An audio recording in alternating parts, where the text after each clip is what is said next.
When the wild geese honk high of nights, and when women without sealskin coats grow kind to their husbands, and when Soapy moves uneasily on his bench in the park, you may know that winter is near at hand.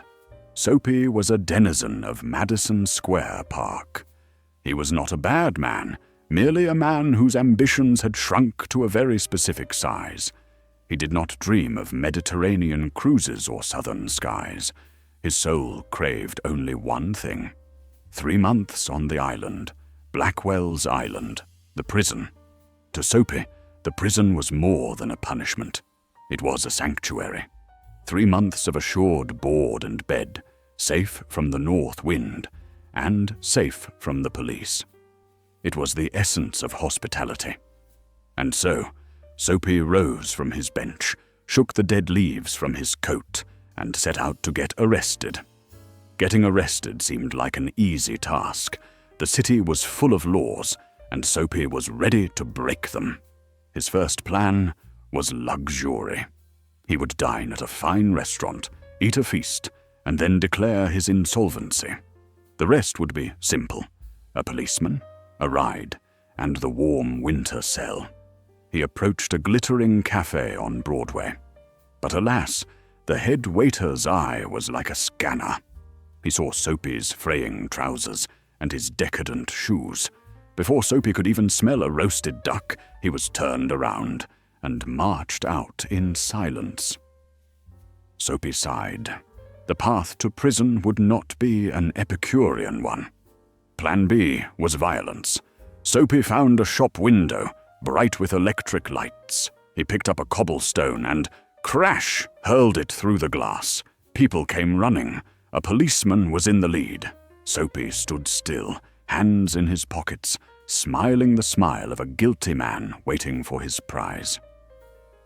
"Where's the man that done that?" shouted the officer. "Don't you figure I might have had something to do with it?" said Soapy, friendly as can be. But the policeman's mind refused to accept Soapy. Men who smash windows do not remain to chat with the law. They run. Just then, the officer saw a man running half a block away to catch a streetcar. With club in hand, the officer sprinted after the innocent runner. Soapy walked on, disgusted. 2 failures. He tried to eat at a cheap diner and refused to pay.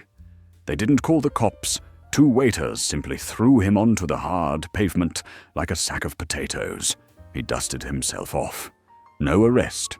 He tried to harass a young woman, playing the part of a masher.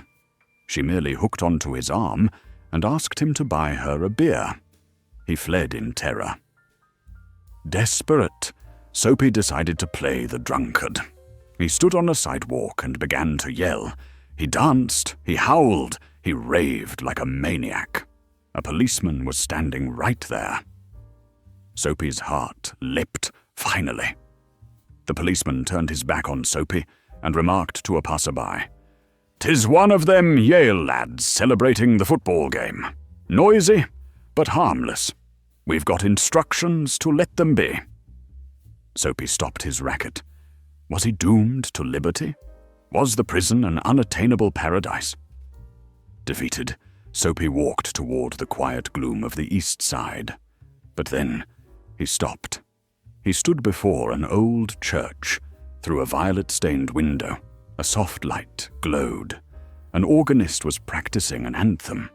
The music drifted out to Soapy, and it transfixed him. It was a melody he had known in the days when his life contained such things as mothers and roses and ambitions and clean collars. The conjunction of the music and his current state of degradation triggered a sudden, miraculous revolution in his soul. He viewed with sudden horror the pit into which he had tumbled, the degraded days, the unworthy desires, the dead hopes. In a split second, his heart answered this change.